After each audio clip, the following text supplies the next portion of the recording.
Bienvenue dans Nomadness, le podcast de celles et ceux qui rêvent d'un mode de vie nomade où le voyage occupe une place permanente.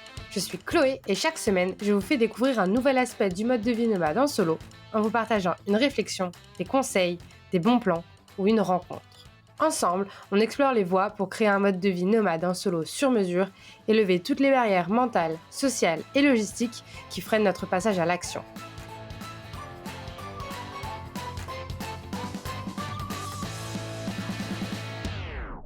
Bâtir le nomadisme, c'est pas du jour au lendemain. Et c'est normal si au début, il y a des petits trucs qui vont pas, mais on peut s'ajuster en cours de route. Faut vraiment être patient puis faire confiance. Et si les gens autour de nous, ils semblent nous retenir, bah, tu y vas quand même. Aujourd'hui, on retrouve Maria Camila, que vous avez déjà entendu la semaine dernière dans l'épisode 15. Et si ce n'est pas le cas, il faut absolument que vous alliez l'écouter avant de revenir dans cet épisode-ci. Donc, comme vous avez pu le remarquer, elle a un parcours très riche qui a combiné plein de modes de voyage, plein de pays, même plein de continents. C'est pour ça que je voulais continuer notre échange aujourd'hui en rentrant un peu plus dans les détails pratiques des diverses expériences de Maria, parce que je suis sûre que ça peut vous aider beaucoup, tant sur le plan organisationnel et logistique que sur le plan humain. Donc, dans les grandes lignes, on va parler de la façon dont elle trouve ses logements et comment elle s'organise pour travailler en itinérance, de ses différentes expériences de volontariat, de house-sitting et en éco-village notamment, de la façon dont elle vit la vie sociale en tant que nomade et en tant que personne introvertie, de ses bons plans administratifs et notamment en ce qui concerne toute la question des visas, et enfin de la façon dont elle concilie son nomadisme solo et puis sa relation de couple. Tout ça agrémenté de bons plans et de ressources. Elle en a vraiment pas mal à nous partager et je suis sûre que ça va en aider plus d'un, plus d'une. Hello Maria, bienvenue de nouveau sur Nomadness. Donc tu nous avais raconté la semaine dernière ton parcours, mais je voulais approfondir certains sujets et aller un peu plus dans le concret avec des questions un peu plus pratiques aujourd'hui. Donc comment tu te loges en général? Donc tu as parlé de plusieurs choses, tu as parlé des volontariats où du coup tu es logé, tu as parlé de l'habitant aussi. Est-ce que tu pourrais revenir sur les différentes manières dont tu te loges, peut-être les plateformes que tu utilises pour trouver tes logements et aussi de comment est-ce que tu fais pour arriver à avoir un endroit pour être au calme, pour pouvoir travailler et gérer tes missions freelance à côté dans les logements où tu vas? Oui, donc bon, durant mon nomadisme, c'est sûr que le principal logement, ça a été chez l'habitant. Donc soit chez des gens que je connaissais, des proches, chez mon copain, chez mes parents, tout ça. Dans les volontariats où, comme tu disais, je suis logée nourrie. Sinon, pour les fois où j'ai vraiment logé chez des inconnus, on va dire, j'ai utilisé la plateforme Nomad Sister, qui est fantastique, vraiment, c'est surtout pour les francophones. Donc il y en a beaucoup en France, Belgique, Suisse, au Québec, dans les pays francophones, mais souvent tu as des expatriés françaises qui sont dans d'autres pays et qui ouvrent leurs portes. Donc par exemple, à Berlin, je suis restée chez une Berlinoise qui parlait français. Elle était pas expatriée, mais elle avait vécu 1 an en France. Donc voilà, souvent, c'est des femmes, qui aiment ça accueillir des voyageuses et j'aime beaucoup parce que j'ai essayé Couchsurfing, mais malheureusement, avec le temps, je pense que ça s'est dénaturé. Puis, c'est surtout des hommes, il y a presque plus de femmes qui accueillent et puis j'ai pas eu des bonnes expériences du tout. Donc, je recommande pas. Mais Nomad Sister, vraiment, j'adore. Ça s'est super bien passé. Il y a quelques fois, c'est ça, où c'est vraiment des contacts et sinon, quand j'ai pas de logement chez l'habitant, je loge en auberge de jeunesse. Là, c'est là où le défi de trouver un endroit calme est assez, pressant parce que, bon, surtout au début de mon nomadisme, où j'étais à budget serré, je dormais dans les dortoirs parce que les chambres privées dans les auberges, même si c'est moins cher qu'un hôtel, ça additionne vite les coûts et moi, je m'étais donné un budget, à respecter. Donc pour le respecter, le mieux, c'est d'aller dans les dortoirs et je m'étais dit: «Ah, c'est pas grave, je vais gérer les rencontres, je vais me mettre dans un petit coin» et au final, j'ai eu quelques cas où j'arrivais vraiment pas à trouver, un endroit calme. J'ai fini une fois par m'en aller au bar de la piscine, à l'autre bout. pour être vraiment seule. Donc voilà. Donc maintenant, je me dis, j'essaie de concentrer mes rencontres sur, 2 jours dans la semaine principalement, 2 ou 3 jours et là, je prévois d'avance que je vais avoir un endroit. Donc vraiment soit que je suis chez l'habitant, dans une chambre privée ou que je peux, aller vraiment, ça j'ai pas encore fait, mais aller dans un coworking ou il y a dans une bibliothèque ou quelque part où je sache que je puisse avoir un endroit calme. OK, trop cool. Enfin, sauf pour un truc que tu as dit, qui est les expériences, pas forcément bonnes que tu as eues chez Couchsurfing. C'est Couchsurfing, c'est ça? Oui. Ce qui est aussi embêtant avec cette plateforme-là, c'est que quand tu vas sur la plateforme, tu as des milliers de profils, des milliers. Mais parmi tout ça, tu en as, je sais pas, au moins 80 ou plus qui sont inactifs, que c'est des vieux profils. Ils n'ont pas un système de filtre de dire si la personne ne s'est pas connectée depuis 6 ans, il efface. Non. Donc déjà, c'est super difficile de trouver quelqu'un qui va te répondre. Donc, c'est des plateformes où tu as une marée de gens qui sont là, mais il y en a très peu qui sont vraiment engagés, alors que Nomad Sister, c'est une plus petite plateforme où tu as une équipe derrière et c'est mieux contrôlé. Donc, les gens qui sont là, habituellement, ils sont là avec motivation, puis ils vont te répondre assez vite. Après, avec Nomad Sister, j'ai aussi eu une mauvaise expérience où j'ai pas pu loger chez l'habitant comme c'était prévu. Et ça, petit tip, parce que c'était mon erreur, c'est que j'ai recontacté la dame peut-être 3 jours avant. Au début, on avait convenu que j'allais loger chez elle. Il restait 1 mois et demi avant l'expérience, avant le logement. Et je l'ai recontactée seulement 3 jours avant, mais elle pensait que je venais plus. Donc j'aurais dû la recontacter au moins 2 semaines avant ou 1 semaine avant pour reconfirmer. Parce que là, je me suis retrouvée, c'était en Espagne, c'était après ma retraite de yoga. Je me suis retrouvée, sans logement pour, quelques jours. Donc finalement, j'en ai profité et j'ai découvert d'autres villages et tout ça. Mais voilà, j'ai dû passer un petit moment de stress et payer des logements qui étaient pas prévus à mon budget, parce que, tu payes pas donc tu as aucune garantie, quoi. OK. Donc en fait, peut-être, sur ce genre de plan, Couchsurfing ou autre plateforme, d'ailleurs, il doit en exister d'autres, de dire que, ben, c'est un bon plan pour économiser de l'argent, mais que c'est une grosse charge mentale en plus et que du coup, il faut toujours avoir un plan B, donc très bon à prendre en note aussi et puis très bonne référence. Je mettrai donc la référence de Nomad Sister et le lien, en description de l'épisode pour si vous voulez retrouver, la plateforme. Et ce qui est bien, c'est que maintenant, ils ont un système où tu payes ce que tu peux. Parce qu'avant, c'était des passes à l'année qui pouvaient coûter quand même, assez cher quand tu es pas étudiante ou très jeune. Mais là, maintenant, ils disent: «Tu payes ce que tu peux. Est-ce que tu veux donner entre 20 € et 200?» Donc moi, la première fois, je pense que le pass m'avait coûté comme 50, mais si tu restes au moins 2 nuits, c'est rentabilisé, tu vois? Et c'est des superbes expériences chaque fois, que j'ai vécues avec Nomad Sister. Trop cool. Bah, merci pour ce tip. Et à propos de plateformes et de, conseils pratiques, est-ce que tu en aurais, pour tout ce qui est donc volontariat? Tu as aussi parlé de housekeeping, donc la garde de maison, tu as mentionné que tu gardais des chiens. Je sais qu'il existe des plateformes aussi pour, la garde d'animaux où du coup tu restes chez les gens, et tu t'occupes de leurs animaux. Est-ce que tu as des plateformes particulières que tu utilises ou que tu connais à recommander? Oui, donc moi, ma plateforme préférée pour ce qui est volontariat, c'est Worldpackers. Donc tu payes un abonnement annuel, mais encore une fois, ça se rentabilise assez vite. Et ce que j'aime de cette plateforme-là, c'est que tu peux filtrer, les volontariats par pays, mais aussi par, durée, si tu veux de la 2 semaines, parce que plusieurs exigent au moins 1 mois, mais moi, je voulais des 2 semaines, donc tu peux le filtrer et tu peux filtrer par compétences.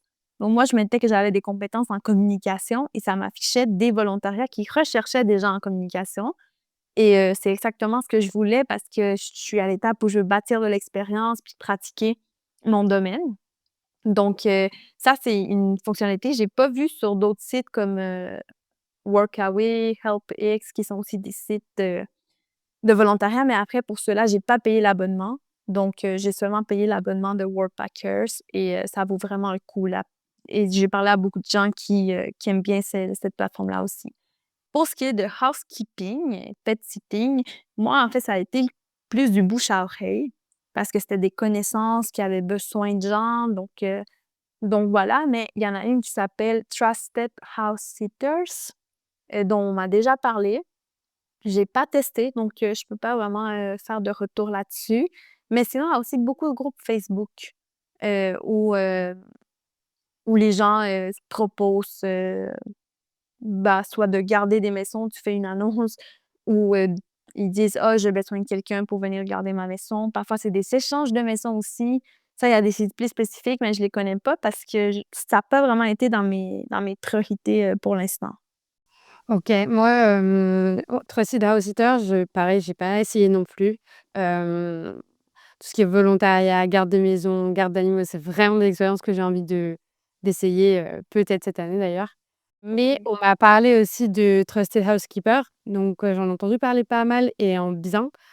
Donc de toute Mmh. façon, toutes les plateformes que tu as mentionnées là, je vais encore une fois mettre les notes, dans l'épisode pour les auditrices et auditeurs, que ça pourrait, intéresser. Et du coup, je voulais savoir si tu pouvais parler un peu, bah, justement de la garde de maison. Alors toi, c'est des connaissances, donc c'est peut-être pas instauré dans le process, d'une application, par exemple, mais, quel est le principe en général, des gens qui veulent ça? Est-ce que tu payes quand même? Est-ce que tu payes moins cher? Comment ça se passe? Bah, nous, ce qu'on a fait, on payait pas, là. Au contraire, on était payés et en plus, on gardait les chiens. Donc, c'est vraiment que tu vas être le gardien de la maison, tu vas nourrir les chiens, t'occuper d'eux. Il y avait des chats aussi, donc nourrir les chats, c'est vraiment s'assurer que les animaux sont bien, de les nourrir, hem, de garder la maison et c'est tout et en plus, c'est ça, parfois tu es payé un peu, en plus. Le volontariat qu'on faisait en Belgique, ils sont partis en voyage une semaine et ils nous sont laissés en garde de la maison et des chiens et encore là, on a eu une petite compensation financière. Donc je pense qu'habituellement, c'est ça, tu payes pas, c'est plutôt, tu leur rends service parce que sinon ces gens-là, il faut considérer qu'il faudrait qu'ils payent une garderie de chiens et ça, c'est super cher. Donc déjà que tu sois là, ça les engage pas beaucoup, ils donnent un petit peu de sous, c'est pas grand-chose pour eux et en plus, souvent les gens ils disent, «Bah, il y a de la nourriture, prenez tout ce que vous voulez». Ils nous laissent le frigo bien rempli au début donc c'est assez intéressant. OK, toi, c'était sur une durée longue ou juste des vacances de 1 mois à peu près. ah oui, 1 mois quand Mmh. même. Ouais, donc oui, c'est ça, c'est assez long puis, tu sais, je pense que ce que tu fais, c'est vraiment que tu vas là puis tu prends soin de la maison comme si c'était la tienne, ça, c'est super important. Puis, puis oui, tu sais, mais je peux le dire pour les volontariats, souvent, il y a quand même un processus comme une embauche d'emploi, dans le sens que tu as une entrevue avec la personne qui est importante autant pour eux, pour apprendre à te connaître, que pour toi, pour voir si tu aimes bien la personne. Donc, je pense qu'il faut le prendre au sérieux, hem, ce processus-là, poser les bonnes questions, ce qui pourrait être des red flags. Donc vraiment prendre le temps de faire cette entrevue-là, avec la personne avant d'aller dans un volontariat ou garder une maison. Et une chose que j'ai appris aussi, c'est vraiment de mettre les attentes au clair dès le début, là. De dire: «OK, c'est à quoi que tu t'attends de moi? Combien d'heures? C'est quoi mes jours de congé?» Comme remettre au clair les choses parce que sinon, parfois c'est un peu flou. Puis moi, un volontariat où ça a été flou tout le long, puis bref. Ça, c'est parce que j'ai pas assez bien pris le temps de discuter, au début. OK, très bon conseil. Et peut-être sur, la dernière forme, de logement/volontariat que tu as pu faire, qui est l'éco-village. Est-ce que tu pourrais Mmh. approfondir un peu? Peut-être décrire, une journée type? Tu as parlé un peu de l'aspect communautaire, mais parler plus concrètement de ce que vous faisiez, des différents peut-être principes de vie et bah, expliquer aussi ce que tu en as pensé, ce que tu en as retiré toi. Oui, donc dans l'éco-village, en fait, c'est cette idée qu'on va se répartir les tâches et que tout le monde va aider, peu importe ton rôle. Donc, autant les étudiants que les volontaires que les résidents, comment ça marchait, c'est qu'on avait un gros tableau dans la salle communautaire avec les jours de la semaine et des tâches à faire chaque jour. Donc, chaque jour, tu devais choisir au moins 2 tâches. Par exemple, aider à cuisiner, faire la vaisselle, faire le ménage de telle étage. Tu sais, vraiment, tu avais une liste de tâches à faire dans le bâtiment. Parce qu'il y a différentes formes d'éco-village. Ça, c'est vraiment un éco-village où tout est commun. Tu as vraiment ta chambre et tout le reste est partagé. Donc, tout le monde cuisine, mais tout le monde mange la même chose. Tout le monde, est ensemble, alors que tu as d'autres éco-villages où ça va être plus autonome. Chaque personne a sa petite maison, puis tu as des activités. Mais ici, c'était vraiment, tout le monde est ensemble. Donc voilà, dans la journée type, déjà, tu as ce calendrier-là où tu choisis le dimanche soir, je pense, tu choisis les tâches que tu veux faire pour la semaine et comme ça, tu sais que chaque lundi ou que le lundi, tu vas aller faire la vaisselle à telle heure, que le mardi, tu vas aller aider le chef sur l'heure du midi. Et comment ça se passait les journées typiques? Mais en fait, moi, j'avais ma chambre, donc je descendais prendre le petit déj. Moi, je faisais rarement les tâches au petit déj, donc j'y allais et ça marche en mode buffet. Donc tu as une table où tu peux te servir, tout ce que tu veux.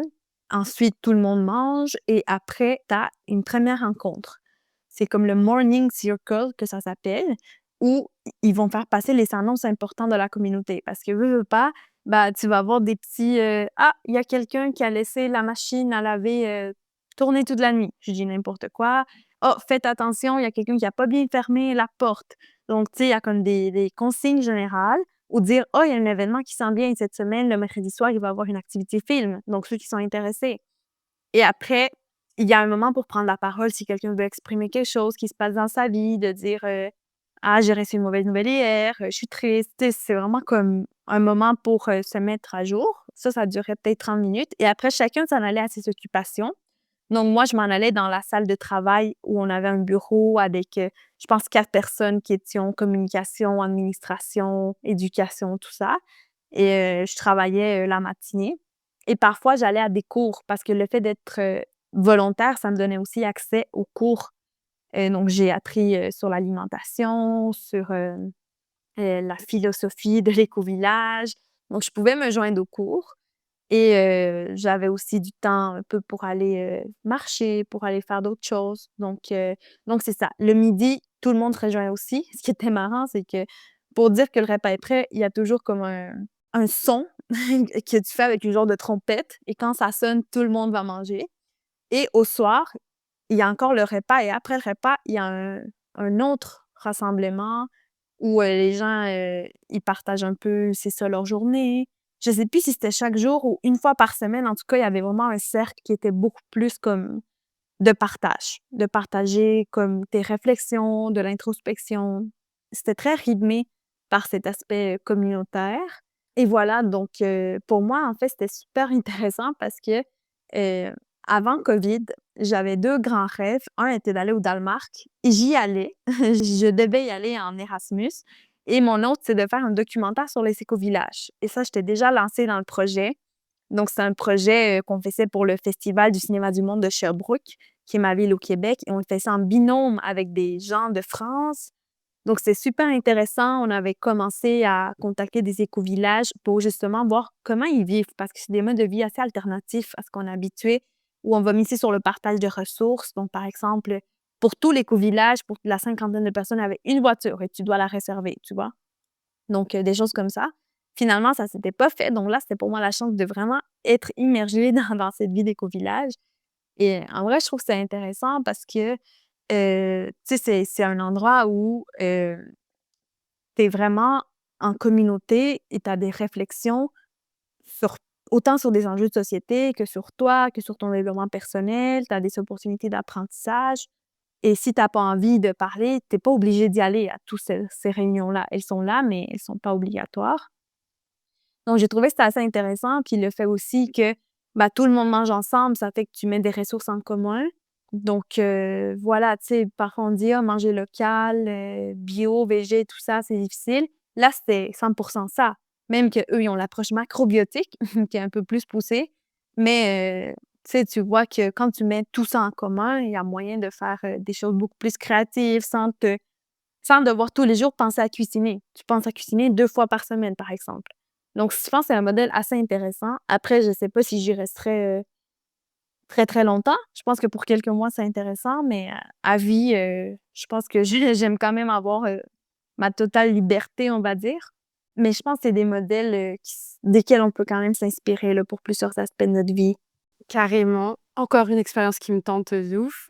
Je voulais te demander par rapport à tes différents volontariats, donc tu en as fait plusieurs, hein, puisqu'il y a eu la Norvège, il y a eu après alors l'éco-village, c'était une forme de volontariat quand même plus ou moins? Oui, plus ou moins, on peut dire.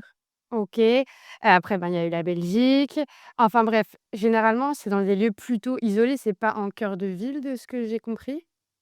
Oui, moi, je les ai fait dans des lieux isolés. OK, et comment c'était la vie sociale là-bas, du coup? Est-ce que c'était pas difficile, tu resté jusqu'à un mois en Belgique, mais les 2 premières semaines, il y avait ton copain, je crois, de ce que tu as dit, donc est-ce que tu te verrais rester plusieurs semaines dans un lieu isolé ou pas? Oui, tout à fait. Mais d'abord, moi, je suis une personne introvertie et j'aime ça, mes espaces, aussi où j'ai pas nécessairement besoin d'être entourée de gens puis de socialiser tout le temps. Donc, déjà ça pour moi, c'est quelque chose que je vis très naturellement et c'était des lieux isolés, mais souvent il y avait d'autres volontaires. Donc, par exemple, bon, en Norvège, non, j'étais la seule, mais j'étais chez une famille. Je logeais chez une famille, donc voilà, veux pas, tous les jours, je mangeais avec eux, j'apprenais un peu à connaître, leur parcours.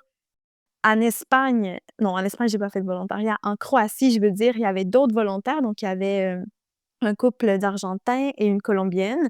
Ça a donné qu'ils parlaient tous espagnol, donc on était des latinos et voilà, on s'est super bien entendus, puis on échangeait aussi sur cet aspect de nos cultures et tout ça. Et des subtilités de langage parce que c'est des gens, qui parlent espagnol, mais d'autres régions, donc c'est toujours super riche et je leur parle encore, c'est encore des gens, avec qui je suis en contact. Et en Belgique, il y avait un autre volontaire, mais lui, il était, gothique et il s'affirmait comme tel. Donc c'est vraiment tout un personnage, qui habitait pas directement dans notre maison, mais je le voyais tous les jours parce qu'il venait, lui, il faisait plus l'entretien ménager, ben, pas ménager, mais l'entretien, les réparations, tondre la pelouse, tout ça. Et la maison où on habitait, c'était quand même, une grande famille. Ils avaient 4 enfants ou 5, dont 3 triplés qui habitaient là et c'est eux qu'on amenait à l'école. Bon, ils étaient assez jeunes, on parlait pas trop avec eux, mais parfois il y avait les plus grands qui venaient ou bah, la mère de famille. Souvent, moi, je restais le soir prendre le thé avec elle.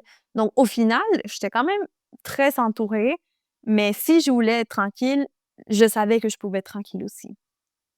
Et dans tous les cas, à part en Norvège, tous les autres endroits, il y avait possibilité de rejoindre un village ou une grande ville par transport en commun. Et ça, d'ailleurs, c'est un point qu'on m'avait dit de faire attention de OK, sois sûr qu'il y a un moyen de sortie si jamais ça se passe mal.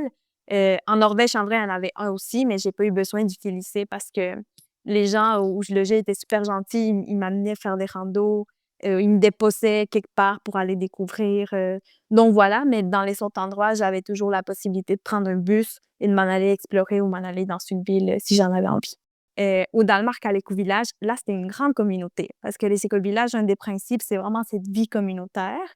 Donc, il y avait autant des personnes qui restaient sur place, tout le temps et il y en a qui viennent faire des volontariats comme moi pour différentes durées, là. Il y avait une fille qui faisait un volontariat pendant 6 mois, il y en a qui étaient là pour un mois, moi, j'étais celle qui faisait le moins de temps, là, seulement 2 semaines. Mais après, il y avait aussi des étudiants internationaux qui allaient apprendre sur la permaculture, sur l'alimentation holistique, parce que l'écovillage donne des cours. Donc, c'est vraiment une communauté internationale. Il y avait des gens du Japon, du Chili, du Brésil. D'ailleurs, j'ai encore des contacts avec quelques personnes. Donc, là, vie sociale fois 1000, là, surtout que dans l'écovillage, tu vis au rythme de la communauté. Tu as des rencontres le matin, tu as des cercles de femmes, tu as des activités, donc voilà. Ça, même si l'endroit était très isolé, c'est au milieu d'une réserve naturelle où on voyait comme presque pas de civilisation, bah, la vie sociale était vivante. Tu as dit précédemment que tu étais quelqu'un d'introverti et du coup, le fait de vivre dans une communauté comme ça, où tu es quand même presque tout le temps, donc pas tout le temps, mais quand même une grosse partie du temps en communauté, est-ce que c'était pas trop dur pour toi? Bah, c'est sûr qu'il y a un petit côté déstabilisant parce que, moi, du fait que je suis introvertie et tout ça, parfois, je je suis là puis j'ai pas envie de penser à: «OK, comment l nouer la relation avec cette personne?» Puis parfois, j'avais un peu l'impression que je devais m'entendre bien avec tout le monde puis être amie avec tout le monde et ça m'épuisait parce que c'est pas dans ma nature d'être un petit papillon puis d'aller parler à tout le monde puis de prendre des nouvelles de tout le monde et tu as des gens qui le sont. Fait que tu as toujours en face de toi le petit rappel de gens qui te font des câlins tous les jours et qui sont super friendly et tu es comme: «OK, ben, moi, je suis pas comme ça», tu vois? Donc oui, c'était quand même, un peu dur par moment, mais en soi, au final, chacun est là pour être bien, puis pour apprendre, puis pour vivre son expérience et il y a personne qui te juge, là. C'est quand même un climat très axé sur la bienveillance. Donc ça, c'était quand même cool parce que si moi, je voulais prendre, un après-midi complet pour m'en aller marcher dans la réserve naturelle, je le faisais. Il y avait personne qui allait me réprimander pour ça, là. Il y a personne qui allait me dire: «Pourquoi tu as été toute seule?» Tu vois? Non, c'était OK. C'était comme l'espace privé est quand même respecté, la bulle, parce que je pense qu'il y a plusieurs personnes comme ça. Par exemple, je me rappelle trop qu'il y avait une fille qui était super friendly, mais le matin, c'est pas une personne du matin, elle descendait toujours déjeuner avec son livre et elle regardait personne. Tu pouvais pas lui dire allô le matin, elle était là dans sa bulle et là, le midi, on la revoyait et là, elle était, toute contente et tout, tu vois? Donc je pense que c'est un peu d'être dans le respect puis d'accepter que, bah, qu'on est comme ça, puis c'est pas mauvais d'être introverti, c'est juste une façon d'être. OK, hyper intéressant et c'est d'autant plus intéressant que c'est une question que j'avais eue, des auditeurs et des auditrices du podcast, enfin d'une auditrice en l'occurrence, qui m'avait dit que ça la rendait très curieuse d'avoir, l'input d'un ou d'une nomade introvertie. Donc je pense Mmh. que ton témoignage et ton partage d'expérience sur ce sujet sera particulièrement, apprécié. À fond. Par rapport à, la langue, tu parlais de l'espagnol puisque donc toi, tu parles, espagnol, français, anglais Mmh. et dans les pays d'Europe où tu as voyagé, ben, du coup, en Espagne, tu parles la langue même s'il y a effectivement des subtilités, linguistiques, régionales ou nationales, mais tu parles la langue. Est-ce que tu as l'impression que le contact avec les gens que tu rencontres est différent quand tu parles la même langue, leur langue native à eux, plutôt que quand tu passes par l'anglais? Bah, je pense que ça oui, ça ouvre toujours une connexion un peu plus profonde parce que les gens, ils sont à l'aise complètement et en Espagne, ce qui est chouette, c'est que j'ai toujours eu l'occasion d'avoir des contacts, donc par exemple, au début de mon nomadisme, quand j'étais vraiment juste en voyage pour, célébrer la fin de mes études, j'avais été dans une retraite de yoga pendant une semaine et là, j'avais rencontré des gens d'un peu partout en Espagne. Donc j'ai gardé des contacts. Donc quand je suis allée à Madrid, il y a des locaux qui m'ont fait découvrir leur ville dans leur langue, qui m'ont emmenée dans leur lieu d'enfance. Donc je pense que c'est vraiment un contact qui est beaucoup plus rapproché et pareil, j'ai un peu de famille qui habite en Espagne, en Andorre, tout ça. Donc je me sentais vraiment immergée dans la vie locale. Mais après, Heu, les Européens en général, il y en a plusieurs pour lesquels l'anglais, c'est vraiment très naturel aussi, presque comme leur langue maternelle. Donc je te donne un exemple, quand je vais aller en Autriche, j'ai logé chez l'habitant, donc chez une fille, super chouette qui a accepté de m'accueillir chez elle et elle avait des colocs autrichiens. Elle, elle était française de base, mais elle habitait depuis longtemps en Autriche et elle était du côté d'Alsace, Strasbourg, donc elle parlait l'allemand aussi, assez fluidement.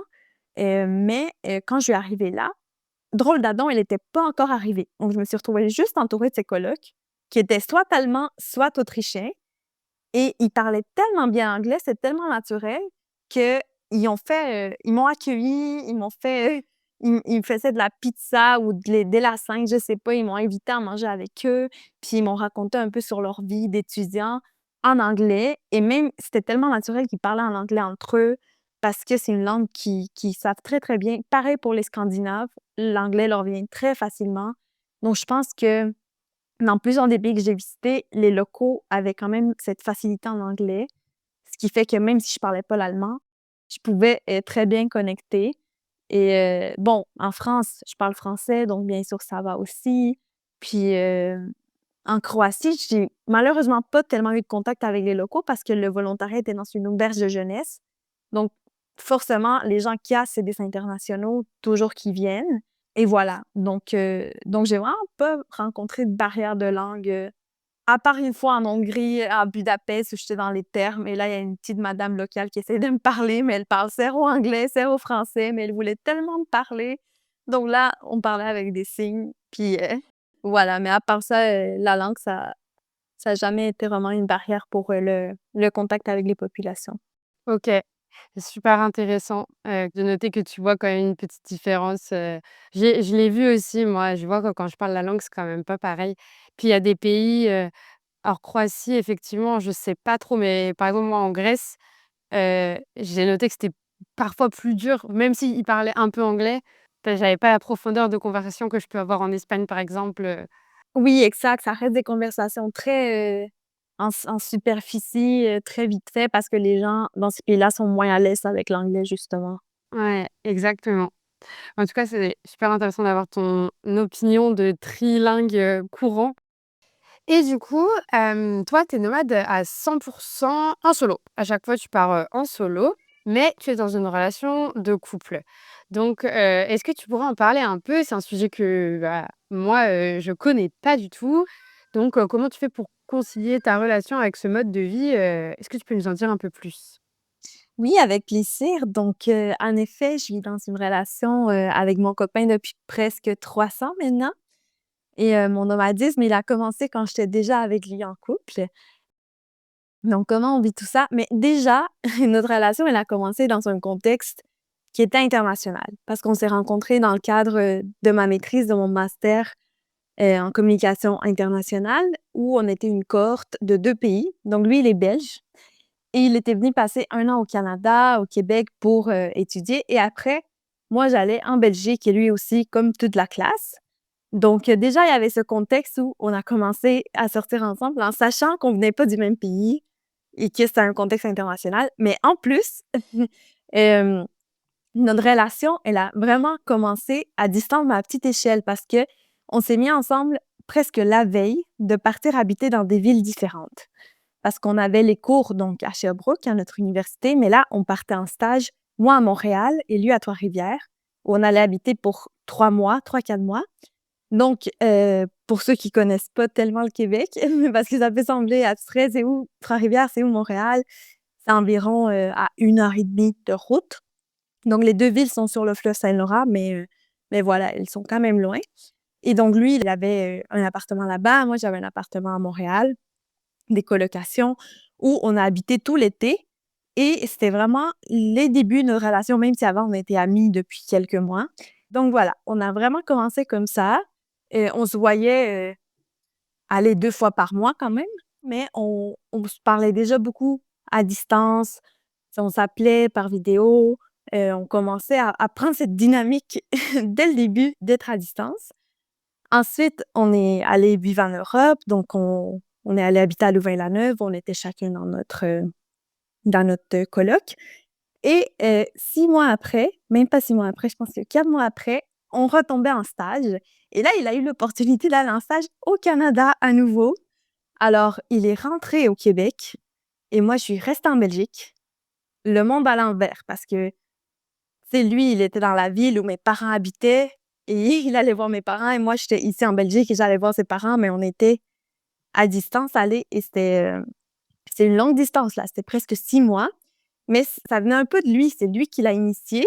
Donc moi, quand j'ai voulu partir, bah, on avait déjà cette habitude et j'avais déjà ce truc de, bah, lui, il l'a fait, donc si je vais le faire, tu vois? C'était un peu dans les 2 sens et oui et pendant ces 6 mois qu'on a été à distance, on a vraiment solidifié la relation parce que je pense que la distance, soit ça rapproche, soit ça éloigne, puis ça marche pas. Mais là, nous, ça nous a vraiment encore plus rapprochés. Puis on a développé plein de petites techniques, plein de petites stratégies pour, maintenir la relation à distance. Donc, par exemple, on avait des journées un peu thématiques. Tous les lundis, c'était par exemple la journée de la culture. Donc, on faisait un peu une activité dans le sens qu'on faisait une recherche sur un sujet culturel qui nous intéressait, on se le partageait. Le mercredi, c'est la journée espagnole, par exemple, pour pratiquer, une langue. Donc voilà, on avait ce truc de, même si on est à distance, on partage quand même quelque chose qui est pas juste parler du quotidien, mais qui est une activité qui va engager d'autres domaines comme la culture, les langues et en plus, on a commencé, un peu plus tard, je sais plus quand exactement, à répondre à des petites questions, à faire des petits jeux, tu sais? Tu vois, tout ce genre de trucs et on l'a très bien vécu. Donc, c'était long, c'était très long. On s'est retrouvés après 6 mois et on était bien contents. Mais après moi, j'ai fini mon mémoire et je voulais partir voyager en Europe parce que, bah, quand on est en Europe, on a envie de découvrir et lui, il avait pas fini son mémoire, il avait pas envie d'aller voyager. Donc c'est là que j'ai dit pour la première fois, ben, j'ai rendu mon appartement et je me suis dit: «Bah, je vais aller faire un gros voyage en bus, en train». Je suis allée jusqu'au Portugal en partant de la Belgique, en faisant train, bus, bref, plein de moyens de transport comme ça pendant 1 mois et demi et je suis revenue et après, voilà, ça m'a donné ce 1er goût du nomadisme et de voir que ça pouvait marcher quand même, en étant à distance.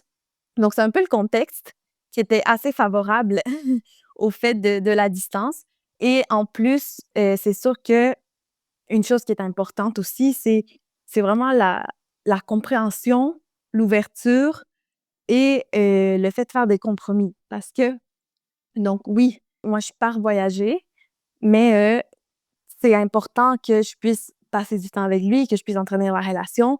Donc ça fait en sorte que j'adapte mes itinéraires et encore une fois, on est chanceux parce que je peux penser à plein de pays où ce serait pas possible, mais lui, il habite en Belgique, qui est un pays assez central en Europe. Donc moi, je voulais découvrir l'Europe, je voulais aller en Scandinavie, je voulais aller dans les pays Balkans, mais la Belgique, elle est centrale. Donc plutôt que de faire une grosse boucle à travers l'Europe, j'ai fait mes itinéraires pour chaque fois revenir en Belgique. Donc environ 2 mois. Donc j'allais faire un trajet, puis je revenais 1 ou 2 semaines en Belgique et je repartais. Et en plus, lui, de son côté, bah, quand il avait l'occasion, parfois, comme je l'ai mentionné, il me rejoignait pour quelques petits moments, donc pour 1 semaine de vacances en Suède, pour 2 semaines de volontariat en Belgique. Donc voilà, il y a aussi cet aspect-là.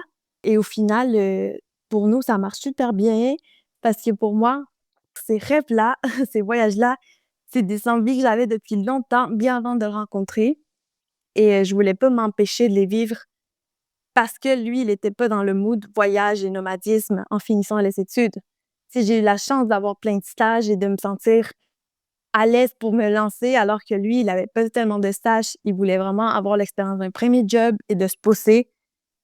Et donc, oui, la discussion est venue de: «OK, est-ce qu'on fait tous les 2 un voyage? Est-ce qu'on part tous les 2 en nomadisme?» Mais lui m'a dit: «Je suis pas prêt, je suis partie très longtemps, j'étais loin de ma famille, j'ai envie d'être avec eux et de te pousser». Et moi, j'étais comme: «Bah, moi, j'ai envie de découvrir, d'explorer comment est-ce qu'on peut concilier les 2 intérêts» et on l'a fait.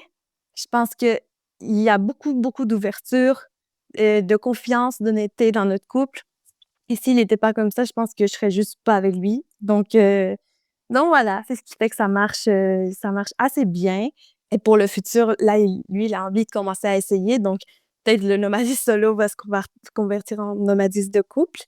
Mais tout ça pour dire que c'est quand même possible de l'expérimenter, même dans une relation. Merci beaucoup pour ton témoignage qui est super, inspirant. Je trouve ça vraiment très chouette que vous ayez réussi à concilier, vos projets chacun et pas à renoncer à ce dont vous aviez envie. Donc toi de voyager et lui son besoin, ben, comme tu dis, de se poser à la fois professionnellement, auprès de sa famille et cetera et quand même de construire quelque chose à 2. Je trouve que c'est très inspirant, pour plein de gens, je pense et du coup, toi, en plus, tu as une problématique qui est un peu spécifique parce que tu n'es pas européenne et du coup, tu as des enjeux de visa qu'on ne connaît pas forcément, nous, en Europe, quand on reste, en tout cas, en Europe. Quand vous restez en Europe, ouais. Du coup, est-ce que tu peux expliquer un peu comment tu gères ça? Ou est-ce que tu te renseignes sur, toutes les formalités administratives, s'il y a des plateformes ou des ressources utiles, que tu pourrais peut-être, nous partager? Ouais, tout à fait. Donc, oui, les Européens, vous savez, c'est un grand avantage de pouvoir circuler dans plein de pays, plein de cultures, assez librement. Après moi, j'ai quand même un gros privilège qui est le passeport canadien, qui est assez puissant et qui pour les visas de vacances-travail, les PVT, est très, très fort. Je le compare à mon passeport colombien que j'ai aussi et qui me sert pas à grand-chose, sauf pour tourner en Colombie. Mais oui, donc, en fait, pour être en Europe, on a le droit d'être seulement 3 mois en tant que touriste. Ça, c'est la base.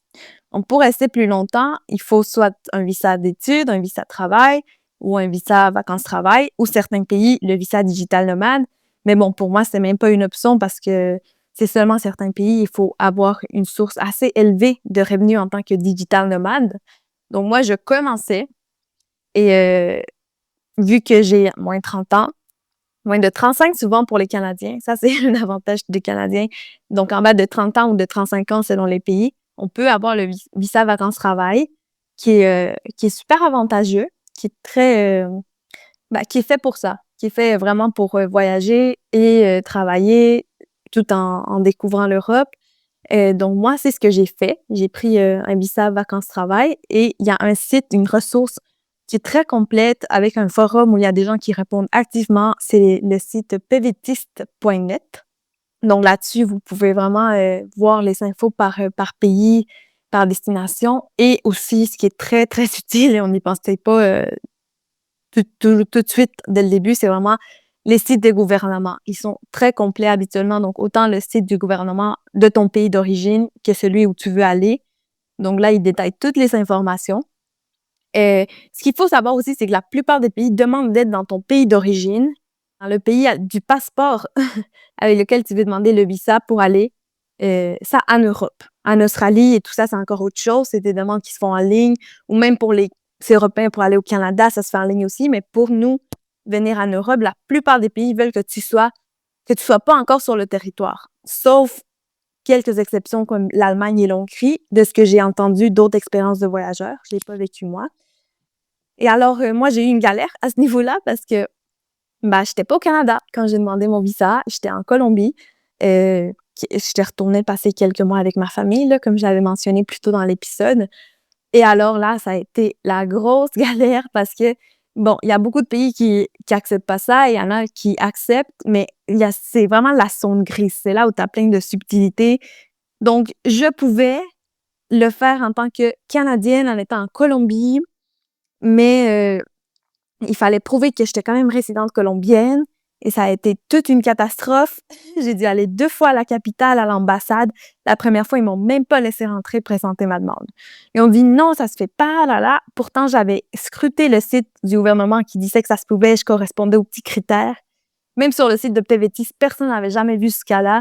Donc c'était un peu stressant. Vraiment, j'ai pleuré, pleuré, pleuré devant le monsieur de l'ambassade ce jour-là. Je pense que là, j'étais vraiment à bout. Ça prend beaucoup d'efforts aller à la capitale, de faire toutes les démarches. Il faut faire des examens de médecin. Il faut tenir en compte que ça prend du temps parce qu'il faut faire beaucoup de démarches. Moi, pour la Belgique, j'avais fait les démarches en tant que visa étudiant, qui est très compliqué aussi parce qu'il faut passer plein d'examens médicaux, il faut aller à la police, il faut faire le casier judiciaire, tout ça. Ici, alors, c'est beaucoup de démarches. Et tu arrives là, ils te disent: «Oh non, tu peux même pas venir présenter ta demande». Parce que pour les Colombiens, si je voulais le présenter avec mon passeport colombien, il y a beaucoup moins de places. Donc, pour les Canadiens, il y avait, disons, 10 000 places et pour les Colombiens, 200 places. Donc, pour les Colombiens, c'était écoulé. Il fallait absolument que je le demande en tant que Canadienne. Mais mais t'es Colombienne, donc tu peux pas. Et je suis comme: «Bah oui, le site dit que je peux». C'était n'importe quoi. Et j'avais déjà payé mon assurance aussi, PVT, parce que c'est une exigence généralement. Il faut que tu prouves que tu as une assurance. Et l'assurance, ils voulaient pas me rembourser si j'avais pas la preuve que j'étais allée faire la demande à l'ambassade et qu'ils l'avaient refusée. Donc là, j'ai rappelé l'ambassade et j'ai dit, ambassade ou consulat, désolée, je me mélange entre les deux.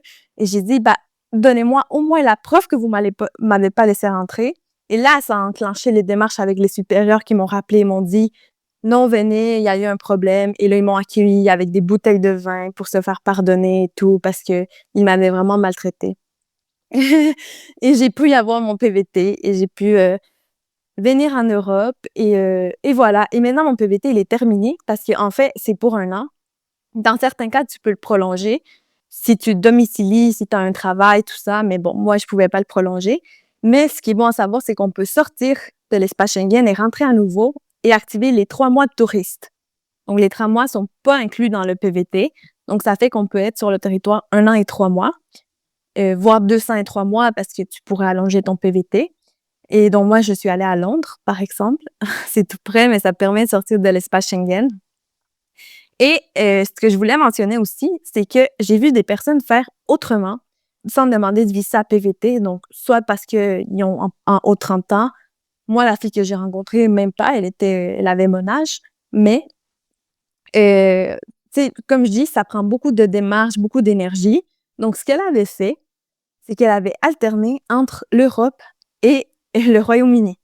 Parce que vu que le Royaume-Uni n'est pas dans l'espace Schengen et qu'il y a un visa de touriste de 6 mois, donc elle avait fait 3 mois dans l'espace Schengen, 6 mois hors de l'espace Schengen et 3 mois à nouveau dans l'espace Schengen. Parce qu'il faut savoir que tu as le droit d'être là 3 mois, mais ensuite, il faut que tu attendes un certain temps. Donc, je sais plus si c'est 3 mois ou 6 mois.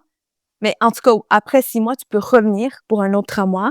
Donc, comme ça, tu peux faire une année complète en Europe, on va dire, en passant par 6 mois en Europe divisé en 2 et 6 mois au Royaume-Uni. Bref. Et j'ai rencontré d'autres gens donc des volontaires avec qui j'étais une fois, qui ont fait les demandes pour les 2 pays que tu peux être sur place, donc pour rester plus longtemps, soit de l'Allemagne et la Hongrie. Ça a marché, ils l'ont fait, mais souvent, il faut vraiment bien s'enseigner parce qu'il y a beaucoup de subtilités. Certains pays demandent que tu te domicilies. Donc, pour que tu te domicilies, il faut vraiment que tu te poses à un endroit pour plusieurs semaines. Il y a la police qui vient, qui cogne et qui vérifie que tu habites là. Moi, j'avais eu ça pour mon visa étudiant, mais là, c'est le cas pour ici.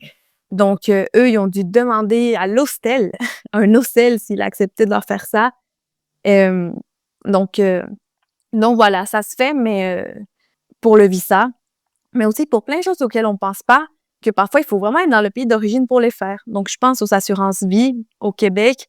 Moi, ma banque, elle m'a dit, si t'es pas sur le territoire, tu peux pas le faire. Même chose pour certains types d'investissements, parce que, voilà, j'ai voulu placer mon argent pour faire des investissements, tout ça. Et il y a certains investissements que je peux faire à distance, mais il y en a d'autres que c'est interdit si je vis pas sur le territoire. Même si je voulais nommer quelqu'un puis faire une dérogation ou bref, non, il faut absolument être sur le territoire. Donc, pour ce qui est investissement, pour ce qui est assurance et pour ce qui est visa, il y a beaucoup de choses que c'est juste mieux de faire avant et ça facilite le tout.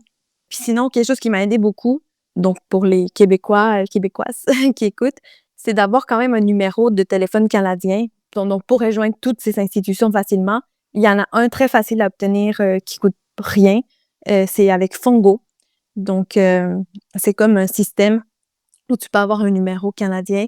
Et moi, je paye en fait pour l'option texto, mais pour l'option appel, je dois souvent appeler Revenu Québec, l'Agence du revenu du Canada, Desjardins, donc plein d'institutions parce que je suis freelance, travailleur autonome au Canada, donc je dois souvent communiquer avec eux, je dois souvent communiquer avec mes clients. Puis d'avoir ce numéro-là, ça fait toute la différence parce que je l'avais pas au début de mon nomadisme et ça a été une grosse galère. Donc maintenant, je suis contente de l'avoir et ça marche très bien. C'est facile, c'est vraiment une application, donc il faut avoir accès à Internet pour l'utiliser. Donc, si on pense aller dans des zones où il y a pas de Wi-Fi, bah, ça marchera pas, là. C'est pas comme une carte SIM classique, mais c'est super utile. Donc c'est ça, c'est un peu de préparer, commencer l'aventure avant le départ. Mais mon conseil dans tout ça, c'est de s'y prévoir d'avance et même faire les demandes avant de quitter son pays d'origine. C'est généralement plus simple. Carrément. Bah, écoute, merci pour toutes ces informations hyper détaillées. Donc, si vous écoutez ce podcast, peut-être dans plusieurs mois, plusieurs années, pensez bien à aller vérifier que toutes les informations n'ont pas changé, parce que ça change beaucoup. Les ressources que tu as mentionnées, je les mettrai, en description, comme d'hab. Peut-être, dernière question pour la fin. En un mot, qu'est-ce que ton nomadisme représente pour toi? Pour moi, c'est les rencontres, au final. Donc, même si je suis nomade solo la plupart du temps, c'est vraiment d'aller rencontrer des gens dans leur mode de vie parce que tu peux prendre le temps, contrairement à voyager 1 ou 2 semaines quand tu as très peu de vacances, que tu veux profiter un max. Ben là, tu as le temps d'aller chez les gens, d'aller loger chez l'habitant, comme on disait, d'aller à des activités qui se tiennent dans les populations locales, de s'ouvrir à ces cultures-là. Donc, c'est de rencontrer l'autre, ce qui permet aussi de se rencontrer soi-même, au final, parce qu'on découvre plein de choses. Euh, et aussi, bah, c'est de pouvoir aller à la rencontre de mes proches quand j'en ressens le besoin et j'en ai l'envie. Donc, ça m'amène cette flexibilité-là de dire, bah, je peux aller être avec ma famille en Colombie en ce moment s'ils en ont vraiment besoin. Donc c'est ça. C'est vraiment d'aller à la rencontre de l'inconnu, d'aller à la rencontre de moi-même et d'aller à la rencontre des autres. C'est très beau ce que tu dis. Est-ce qu'il y a quelque chose que tu voudrais ajouter avant de conclure cet entretien? Tout ce que j'ajouterais, c'est vraiment de se faire confiance et d'être patient parce que bâtir le nomadisme, c'est pas du jour au lendemain. Et c'est normal si au début, il y a des petits trucs qui vont pas, mais on peut s'ajuster en cours de route. Et c'est ça, faut pas se mettre de la pression que le premier mois, tout fonctionne, puis que si je veux gagner d'argent en même temps, que tout de suite, ça va arriver. Non, faut vraiment être patient puis faire confiance et suivre son intuition. Comme je disais, vraiment, si on a ces envies-là, de les suivre. Et si les autres, les gens autour de nous, ils semblent nous retenir, bah, c'est pas grave, tu y vas quand même. Tu sais, genre, si t'es dans une relation, mais si c'est ça qui t'empêche d'aller voyager et de suivre tes envies profondes, bah, c'est peut-être le moment de remettre en question. Et, euh, et finalement, quand on suit vraiment ce qu'on veut, je pense qu'on le sent. Donc, euh, donc, je dirais juste ça. Faites-vous confiance. Carrément. Tu dis que le nomadisme, ça vient progressivement, que ça se construit avec le temps. Je trouve que c'est très, très vrai et ça arrête jamais d'évoluer d'ailleurs. Je rappelle, aux auditeurs et aux auditrices que pour vous aider à commencer sur cette voie-là, eh ben, vous pouvez télécharger gratuitement, l'e-book qui est un projet qui a été initié par Maria Camilla, mais qui réunit, 4, créatrices, et indépendantes, qui s'appelle «5 clés pour planifier un voyage alternatif» et que vous pouvez retrouver via le premier lien en description. En tout cas, merci beaucoup, Maria Camilla, d'avoir accepté de venir sur le podcast, d'avoir partagé toutes tes expériences et aussi toutes les ressources dont tu nous as fait part, qui, je pense, vont aider beaucoup d'entre nous. Donc, pareil, elles se retrouveront toutes en description. Et puis, je te dis à très vite pour plein d'autres projets et pour suivre tes voyages.